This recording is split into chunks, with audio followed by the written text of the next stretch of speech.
আসসালামু আলাইকুম। টেক ক্যাম্পাসের ভিডিও এডিটিং সিরিজের তৃতীয় ভিডিওতে আপনাদের আবারও স্বাগতম। আজকের ভিডিওতে আমরা দেখব কিভাবে আমরা ট্রানজিশন ইউজ করতে পারি, অর্থাৎ ক্যামটাসিয়াতে কিভাবে ট্রানজিশন টুলটি আমরা ইউজ করতে পারি সেটি হচ্ছে দেখব। সো এর জন্য হচ্ছে আমরা মিডিয়া থেকে দুইটা ফাইল আমরা হচ্ছে যে টাইমলাইনে ইম্পোর্ট করেছি।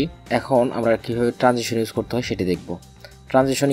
ট্রানজিশন মূলত একটা ফুটেজের পর আরেকটা ফুটেজ কিভাবে আসবে এটি হচ্ছে ট্রানজিশন, অর্থাৎ একটা ফুটেজ যাওয়ার পর আরেকটা ফুটেজের মাঝখানে অংশটুকু কিভাবে ট্রানজিট হবে সেটি হচ্ছে ট্রানজিশন। সো ট্রানজিশনে গেলাম, ট্রানজিশনে যাওয়ার পর আমরা হচ্ছে যে এখানে দুইটা ক্লিপ আছে, প্রথম ক্লিপ এবং দ্বিতীয় ক্লিপ। প্রথম ক্লিপ এবং দ্বিতীয় ক্লিপের মাঝখানে যে অংশটুকু আছে এখানে মাঝখানের অংশটুকুতে আমরা ট্রানজিশন ইউজ করব। সো এখানে ট্রানজিশন আসার পর অনেক ধরনের ট্রানজিশন আছে।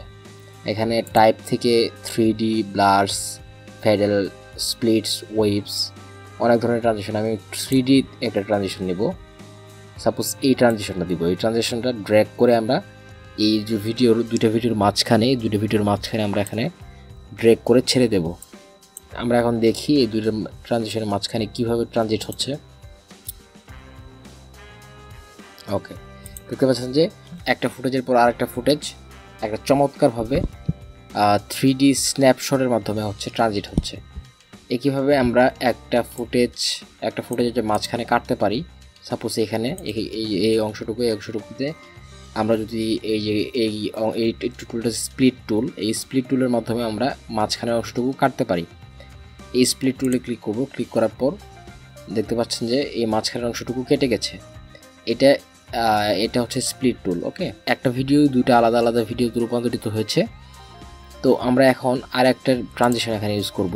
সাপোজ আমরা রেডিয়াল এই ট্রানজিশনটা ইউজ করব। ওকে, এখান থেকে ড্র্যাগ করে নিয়ে এখানে ছেড়ে দিলাম। ওকে, দেখতে পাচ্ছেন যে এই দুটোর মাঝখানে একটা ট্রানজিশন হয়েছে।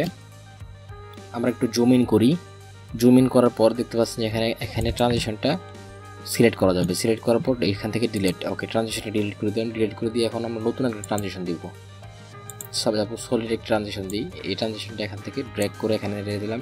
ইচ্ছা করলে আমরা ট্রানজিশনটা বড় করে দিতে পারি। এখান থেকে ড্র্যাগ করে যত বড় করা যায় তত বড় করা যায়। এতটুকু রাখলাম। ওকে,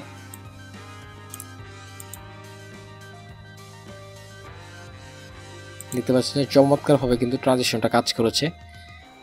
সো এইভাবে হচ্ছে প্রত্যেকটা অবজেক্টের মধ্যে আমি যে একটা অ্যানোটেশন নেই, একটা অ্যানোটেশনের মাঝখানে আমি ট্রানজিশনটা দিতে যাচ্ছি।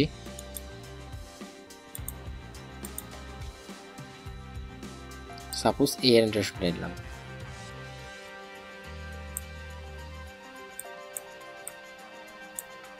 ওকে, এই অ্যানোটেশনের মাঝখানে বা এই অ্যানোটেশনের দুই পাশে হচ্ছে আমরা ট্রানজিশন দিব। এই জন্য ট্রানজিশনে যাব। ট্রানজিশনে যাওয়ার পর ওয়েবস যে আছে এই ওয়েবস ট্রানজিশনটা দুই পাশে ইউজ করব। ওকে, দেখতে পাচ্ছেন যে দুইটা ট্রানজিশনের মাঝখানে কিন্তু এই লেখাটি যে কল আউটটি আছে এই কল আউটটি হচ্ছে যে আমরা একটা ট্রানজিশনের মাঝখানে হচ্ছে বসাতে পারলাম। সো এইভাবে হচ্ছে ট্রানজিশন ইউজ করতে হয়। তো দেখা হবে নেক্সট ভিডিওতে। সে পর্যন্ত সবাই ভালো থাকুন, সুস্থ থাকুন এবং টেক ক্যাম্পাসের সাথে থাকুন। Thank you all the best.